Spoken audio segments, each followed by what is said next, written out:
अस्सलाम वालेकुम गाइस, कैसे हैं आप। उम्मीद करता हूं कि आप सब खैरियत से होंगे, खुश होंगे और हमारी दुआ है कि आप हमेशा खुश रहें, हंसते और मुस्कुराते रहें। मेरा नाम है रहमान अनवर और मैं हूं मोहम्मद सईद और मैं मुजफ्फर इकबाल। और आज हम जिस वीडियो पर करने जा रहे हैं, इस वीडियो का टाइटल है learn from Israel and India.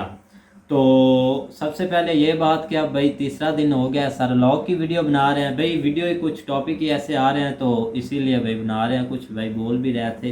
तो आज का भी टॉपिक भाई काफ़ी ही इंटरेस्टिंग है और बहुत ही अच्छा है।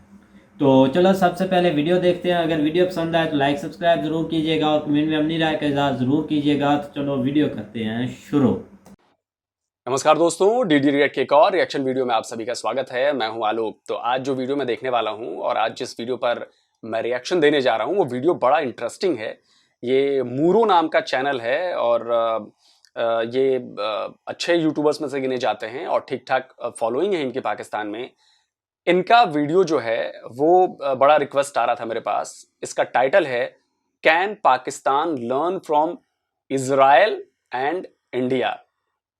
अब ये टाइटल देखिए, मतलब भारत तो दुश्मनी में नंबर 2 पर आता है लेकिन इजराइल नंबर 1 पर आता है, जबकि उनकी कोई लड़ाई नहीं है पाकिस्तान से इजराइल की, लेकिन नंबर 1 दुश्मन है वो। एक बार की वो भारत के साथ हाथ मिला लेंगे लेकिन इजराइल के साथ कभी हाथ नहीं मिलाएंगे।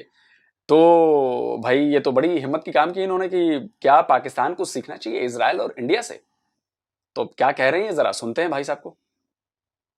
कुछ दिन पहले मेरी वीडियो का टाइटल था should I move to America, जिसमें मैं पाकिस्तान से हिजरत करने के फ़ायदे और नुकसानात को तोल रहा था एज एन एक्सरसाइज।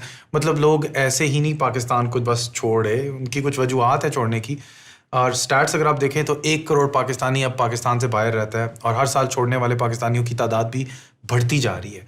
1,40,000 बंदा 2005 में निकला और अब 2019 में 6 लाख वर्कर्स अपना पेशा और ज़िंदगी पाकिस्तान से बाहर होना ही पसंद करते हैं। तो उस वीडियो में मैं तो समझने की कोशिश कर रहा था लेकिन लोग बड़े एकदम से जज्बाती हो गए।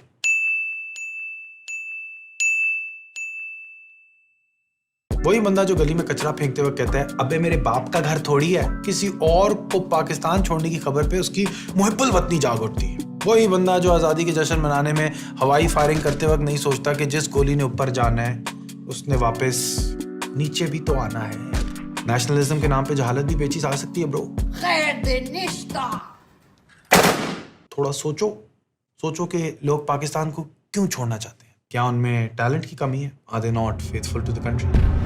टैलेंट तो पाकिस्तानियों में बहुत है, बस उसकी तरबियत नहीं की जा रही। मतलब हाँ, ऐसे भी लोग हैं जो कभी इस मुल्क को ना छोड़ना चाहें, जैसे कि मैं, जिसको इज्जत और कमाई इस मुल्क ने दी अल्हम्दुलिल्लाह। तो वो तो नहीं छोड़ना चाहेंगे ना। इंसान तो उधर ही रहना चाहता है जहाँ उसको इज्जत और कमाई मिले। मतलब लोग गुर्बत और जलालत की ज़िंदगी तो नहीं रहना चाहते ना यार। यहाँ की माइनॉरिटी से आप जाके ज़रा पूछें, हर इंसान मेरे वाले हालात में नहीं है। आप सोचो आप पाकिस्तानी टैलेंट हो और आपका पोटेंशियल ही ना रियलाइज़ हो रहा हो, तो आप उधर नहीं जाना चाहेंगे जहाँ आपकी सलाहियतों को बेहतर इस्तेमाल किया जाए। आईटी इंडस्ट्री की मिसाल ले लें कि हर जगह सारे मिश्राज और जेम्स ही का क्यों काम हमें नज़र आता है। किसी पाकिस्तानी वसीम, शकील या रहीम का नाम क्यों नहीं नज़र आता?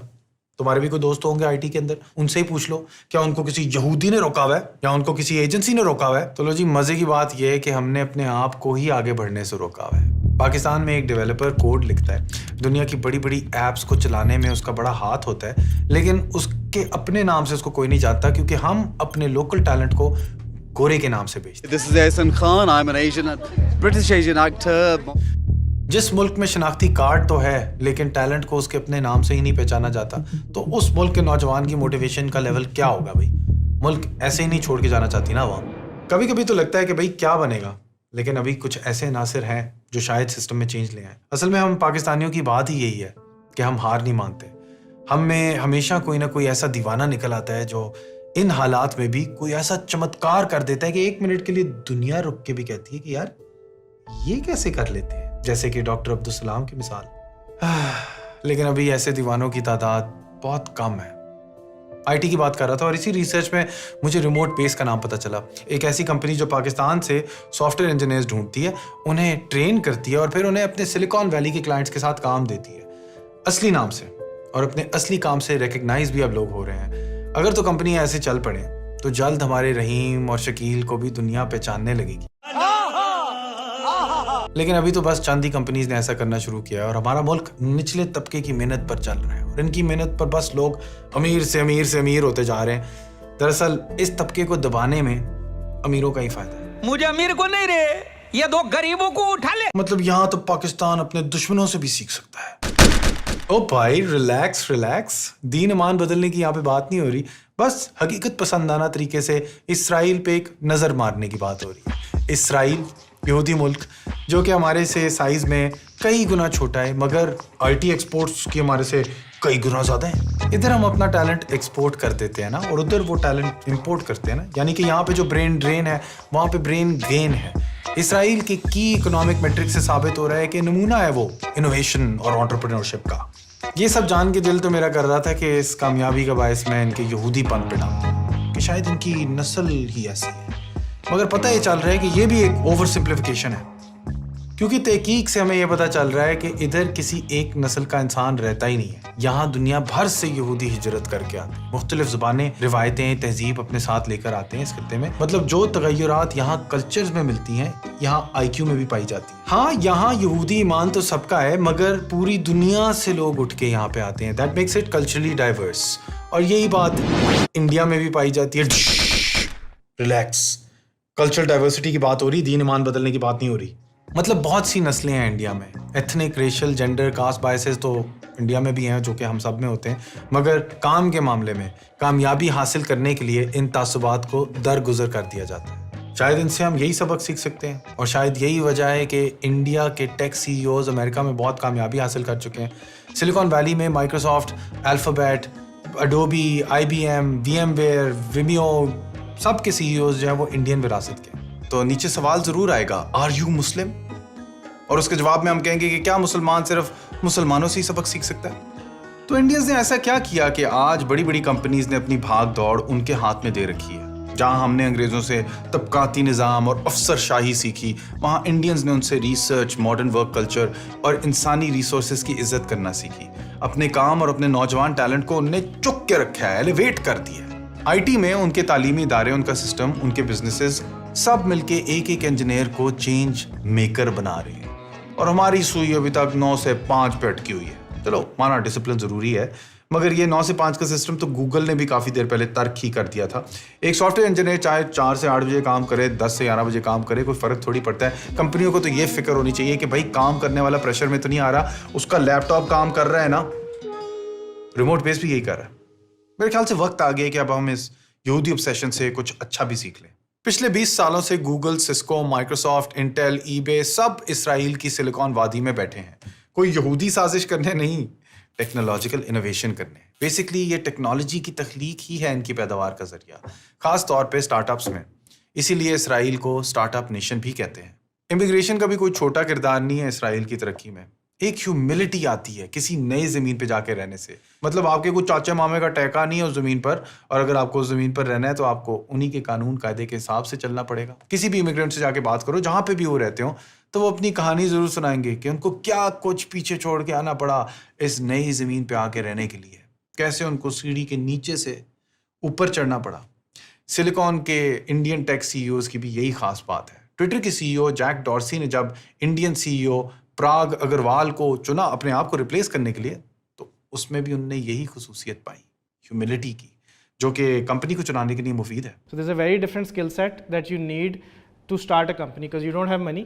अगर पैसे भी नहीं है और आपके पास लोग भी नहीं है और आपने कुछ क्रिएट करना है, जब वो एक छोटी सी बेसिक सी चीज़ चल जाती है, फिर आपने नेक्स्ट स्टेज पे जाना है, आपने 3-4 लोग हायर करने हैं। The skill set for that is very different from the first skill set because now you need to manage people. Next stage है where you need managers to manage people. The biggest skill set that a CEO needs that wants to go long term is adaptability and learning, right? Learning on the job कि आप कैसे एक stage से दूसरी पे जाते हो, फिर आप सारी चीज़ें ट्रैश करते हो या सीखते हो उनसे, and then you go to the next one, then you go to the next one, and then you go to the next one. कुछ ही साल पहले लोगों का ये वीडियो स्पॉन्सर है। मुझे ऐसा क्यों लग रहा है? मुझे ऐसा लग रहा है कि ये वीडियो जो है वो रिमोट बेस्ड जो कंपनी है उसने स्पॉन्सर किया हुआ है। हालांकि इंटीग्रेशन अच्छा किया इन्होंने, इसमें कोई बुराई नहीं है।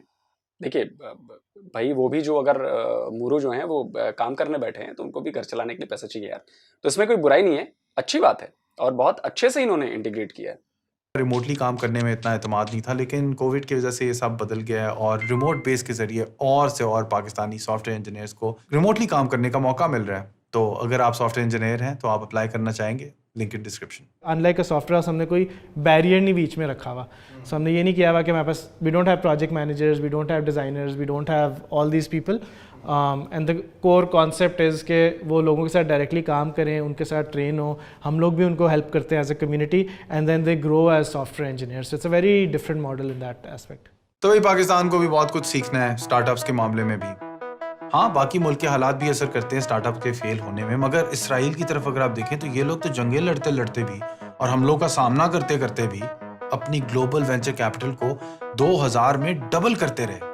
काम करने के तौर तरीके से यार बड़ा फर्क पड़ता है। मतलब आप इसराइल की फौज की ही मिसाल ले लें, इनकी मिलिट्री ने इंक्यूबेट किया है हजारों इसराइली टेक स्टार्टअप्स को, और वो भी इसी सबब कि इनकी फौज में एक गैर दर्जा बंदी का दस्तूर है, अ नॉन हायरार्किकल कल्चर, जहां सब छोटी कम्युनिटीज में कॉमन आर्मी सर्विसेज हैं। करीब रहने वाले लोग अपने नेटवर्क्स के जरिए गैर रस्मी तरीकों से बिजनेस करते रहते हैं। आर्मी में भी निचले ओहदे का सिपाही ऊपरले ओहदे के जनरल को तजवीज़ पेश कर सकता है, ना सिर्फ ये कि फैसले पे पूछताछ भी उससे कर सकता है। मकसद अपना टैका जमाना नहीं है, मगर अच्छे और एफिशिएंट फैसले करना। हम यहाँ पे वीआईपी कल्चर के अभी मनफी नताइज भुगत रहे हैं, जहाँ पे किसी से सवाल नहीं उठाया जा सकता। बस सेठ साहब ने पैर ऊपर रखने और कहना है, शट अप! ये मेरा एरिया है और एरिया में कोई भी इंटरेस्ट नहीं करना। ओके। एक अच्छी बात इसराइल की ये है कि यहाँ पे कोई समाजी तासुब नहीं नाकामी का, कि आम आदमी को भी यहाँ पे पता है कि जीतने के लिए बार बार हारना जरूरी है और नुस्खा एक ही है कि काम करते रहो। तो वो अपने प्रोजेक्ट को सियासी और मुआशी सूरत हाल के बावजूद डिवेलप करते रहे। तो अगर आप तमीज से काम नहीं करोगे तो कहाँ छुपोगे, किसी एक शहर से दूसरे शहर कहाँ भागोगे। तो इसीलिए ट्रांसपेरेंसी की डिग्री ज़्यादा है और 2 नंबरी कम है। इसराइल में जो अफरा तफरी के हालात हैं वो भी बहुत मुफीद होते हैं स्टार्टअप कल्चर्स के लिए। मुसलसल तब्दील होते हुए माहौल में तरतीब आपका दोस्त नहीं, और टेक्नोलॉजिकल इनोवेशन के लिए ये भी चीज़ मुफीद है। इसको कम्प्लेक्सिटी साइंस में हम एज ऑफ केओस के फिनोमेना से डिस्क्राइब करते हैं। ये एज ऑफ केओस हम पाकिस्तान में भी एक्सपीरियंस करते हैं और कुछ पाकिस्तानी स्टार्टअप्स इसको इस्तेमाल कर रही हैं अपने आप को सक्सेसफुल बनाने के लिए, जैसे कि एयरलिफ्ट, बाजार, ज़मीन बाई किया। मगर जहां इंडिया में 85 यूनिकॉर्न कंपनीज हैं अब, और इसराइल में जन्म ली हुई टेक स्टार्टअप्स भी 79 यूनिकॉर्न्स बन चुकी हैं, पाकिस्तान में एक भी नहीं है। देखा आपने लापरवाही का नतीजा है। मतलब इतनी भी मायूसी मत लो इस बात पर, क्योंकि 2020 से 2021 में पाकिस्तान की इंफॉर्मेशन टेक्नोलॉजी के सेक्टर में 40% ग्रोथ आई है। आईटी और आईटी इनेबल सर्विसेज में हाईएस्ट ग्रोथ रेट है ये compare to all other industries in this reason.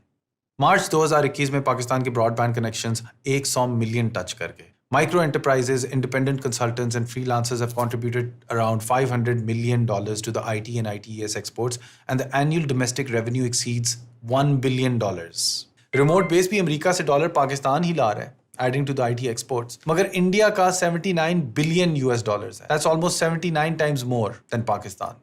अगर इसराइल की सूरत हाल पाकिस्तान से इतनी ही मुख्तलिफ है तो क्या पाकिस्तान उससे कुछ सीख भी सकता है? एक मुल्क ना एक तरह से एक ख्वाबों की फैक्ट्री होता है, और लोगों को जिस चीज़ के ख्वाब दिखाए जाते हैं ना, वो उसी की तरफ फिर जद्दोजहद करने लग जाते हैं। यहाँ पे किसी को महबूब को अपने कदमों में लाने के ख्वाब दिखाए जाते हैं और साथ सौंडे का तेल बेचा जाता है। किसी को मवाक़े की ज़मीन के ख्वाब दिखाए जाते हैं और उसको फिर USA का वर्क वीज़ा बेचा जाता है। हमारे तो फिर ख्वाब भी ऐसे ही है ना।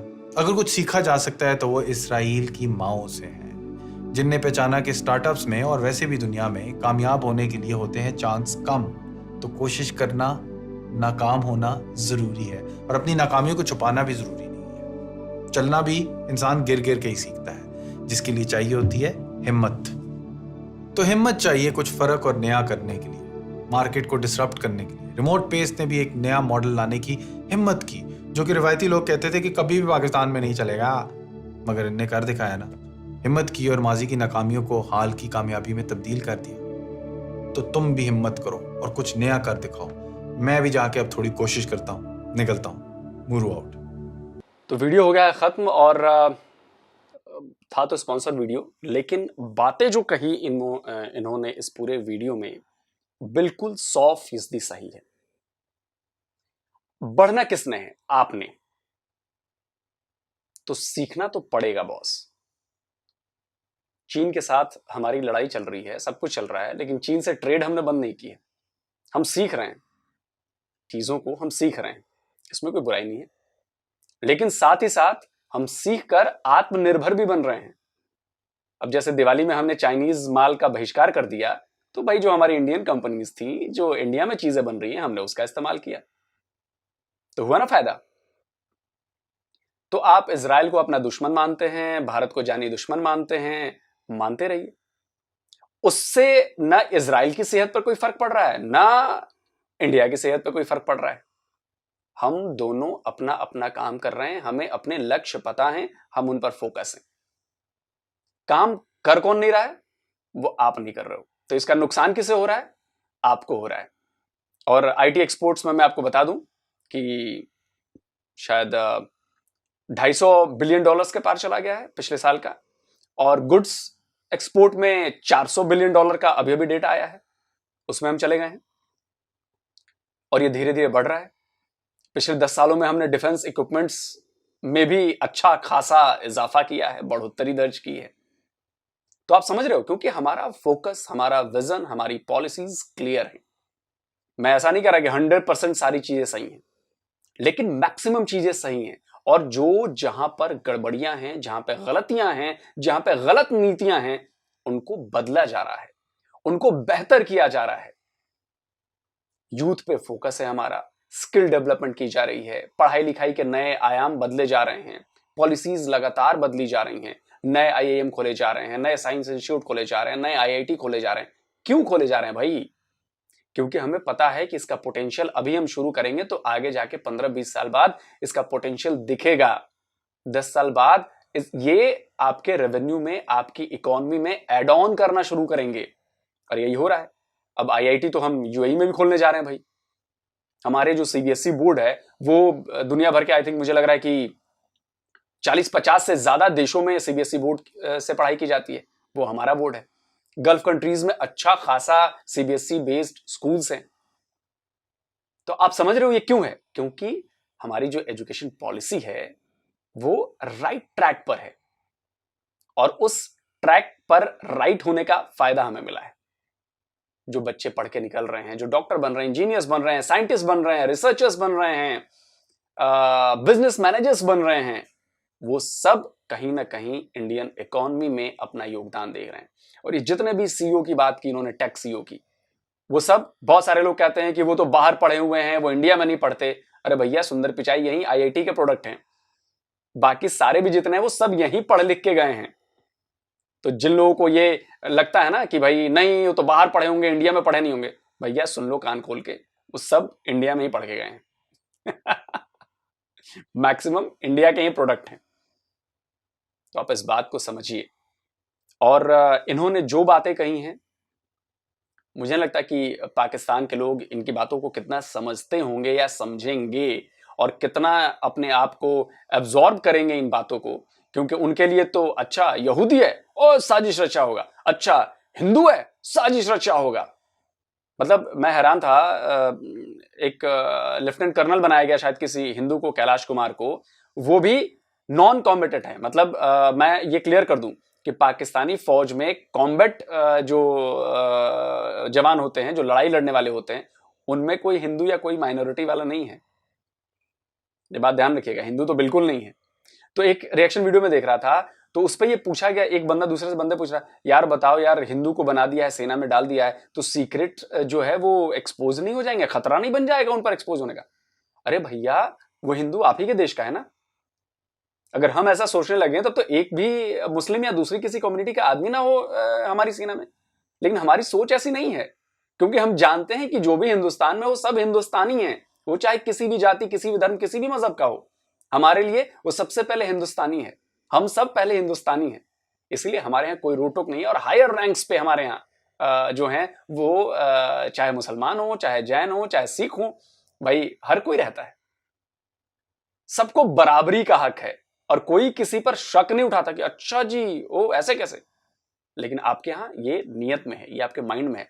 और आप चेक कर लीजिएगा, ये सब नॉन कॉम्बैट जोन में जो जितने भी हिंदू गए हैं ना, लेफ्टिनेंट कर्नल बन गए हैं या कैप्टन बन गए हैं, कोई भी कॉम्बैट वाले में नहीं है। सब कोई डॉक्टरी में होगा, कोई इंजीनियरिंग में होगा, इसी टाइप का होगा। क्लियर कर लीजिएगा। खैर, मैं बुराई नहीं कर रहा उसका, ठीक है, अच्छी बात है, लेकिन मेरे हिसाब से पता नहीं इनको तो बहुत हेट मिलती होगी भाई, और इस वीडियो पे भी मुझे लग रहा है कि इनको भी हेट मिली होगी भाई। कैसे आप यहूदियों से सीखने की बात करते हो? We are the best, we are Muslims and we are the best. तो इसमें मुझे हसन निसार साहब की बड़ी याद आती है। उन्होंने कई बातें, वो लगातार मैं सुनता रहता हूं तो कहते रहते हैं, और मुस्लिम्स क्या हैं, और वो इतिहास पर ही अभी तक चल रहे हैं, वर्तमान में कुछ बदलते नहीं और फ्यूचर में कुछ दिखता नहीं है, तो बड़ी मुश्किल है। तो जल्दी हाजिर होता हूं दोस्तों नए वीडियो के साथ। नमस्कार, जय हिंद।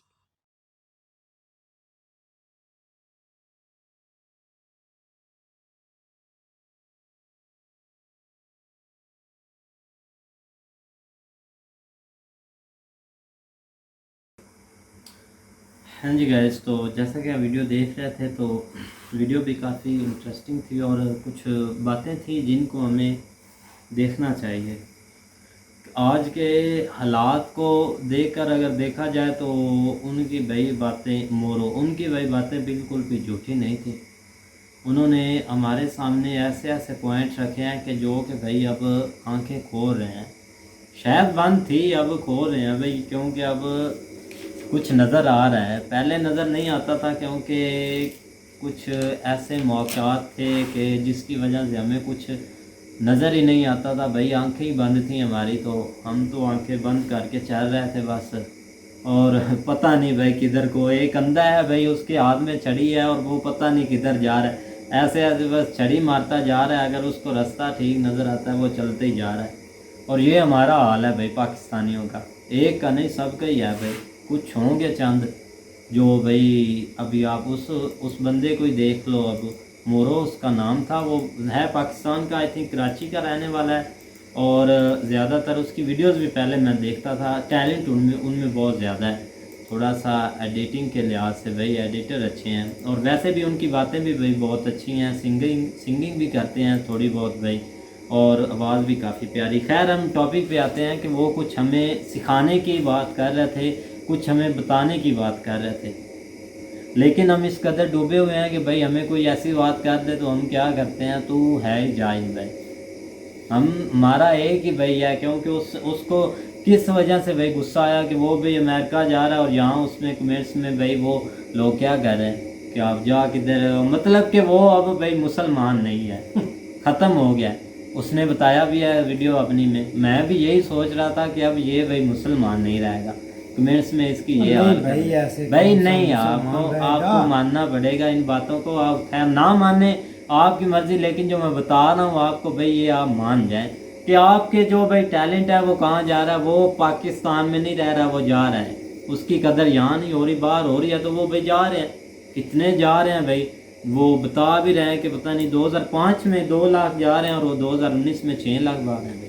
सालों साल पता नहीं भाई कितने जा रहे हैं, कितने अपनी ज़िंदगी भाई अपने, उनको यहाँ कुछ नहीं मिल रहा, वो जा रहे हैं। यहाँ पर नहीं करते तो ना सही भाई, बाहर तो है। अच्छा भाई, मेरी बात सुनो ना, जो बोलते हैं ना पाकिस्तानी के यहूदी हमारे दुश्मन है, इसराइल को हम तस्लीम नहीं करेंगे, ये भाई हमारे कायद ने भी बोला था कि हम इसराइल को तस्लीम नहीं करेंगे, क्योंकि उसने बोला था तो कोई ना कोई वजह होगी, इसी वजह से उसने बोला होगा।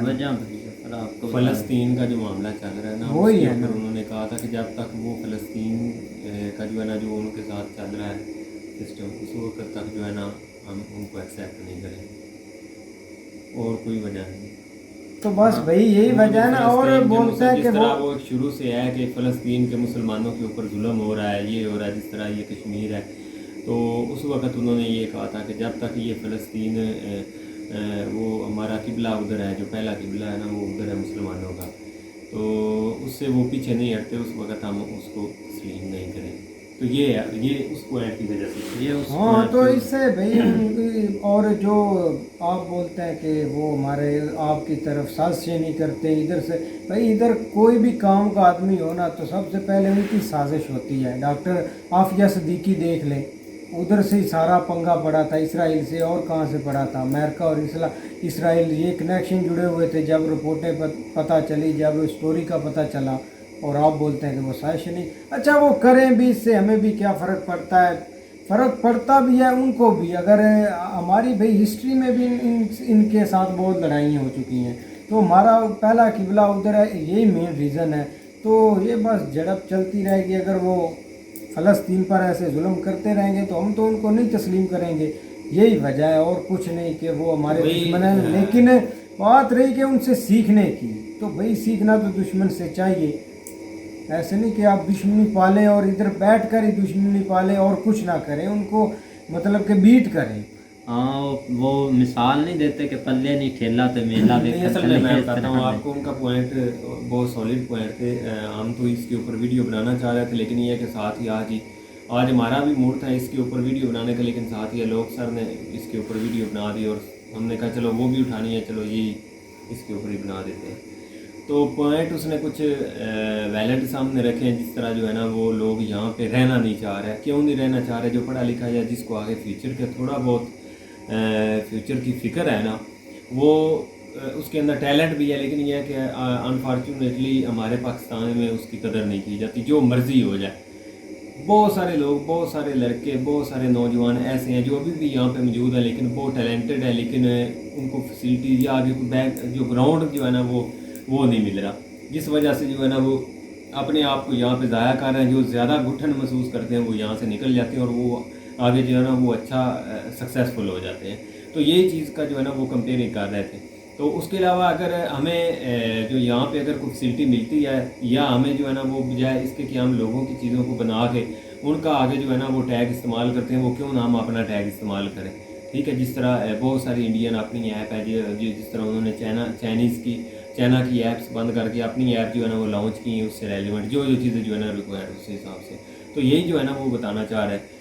तो उसके लिए ज़ाहिर बात है, जो मैं तो इंडियन गवर्नमेंट को इस चीज़ का जो है ना वो हमेशा से जो दाद देता हूँ कि उन्होंने अपने नौजवानों को हर तरह से जो है ना फैसिलिटेट किया है, हर तरह का मॉल प्रोवाइड किया है, और उन्होंने अगर उनको हर चीज़ प्रोवाइड इस तरह का मॉल उन्होंने दिया है तो उन्होंने उसको साबित भी करके दिखाया, और वो जो है ना वो आगे निकले भी है। तो भाई मेरे ये नौजवानों को सीखना चाहिए। आप भी देख लें, हर पाकिस्तानी की सोच होती है अच्छा अगर हम नहीं पढ़ते तो हम बाहर चले जाएंगे, पढ़ने में क्या लिखा हुआ है, क्या रखा हुआ है पढ़ने में, हम नहीं पढ़ेंगे, हम बाहर यूरोप में चले जाएंगे, उधर कमाई करेंगे। तो उधर भी जाके मजदूरी करते हैं ना बात हो रही है पढ़े लिखे। जो पढ़े लिखे होते हैं वो पढ़ाई के ऊपर भी बहुत सारे लोग जाते हैं, पढ़ने लिखने भी जाते हैं। ज़रूरी नहीं कि वो वहाँ पे कमाने के लिए जाते हैं, वो पढ़ के वापस भी आते हैं।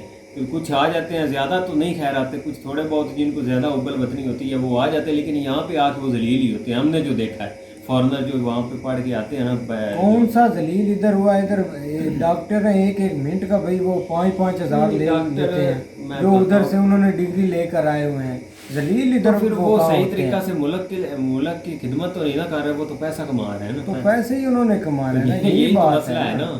पैसा नहीं ना, पैसा सब कुछ नहीं ना होता, सब कुछ पैसा नहीं होता भाई, और भी चीज़ें होती है। अगर हमारा अपने वतन के लिए वापस आते हैं तो भाई वो वतन के लिए नहीं, वो पैसे के लिए वापस आ रहे हैं। ये चीज़ देखें ना आप, तो इस चीज़ को भाई समझे।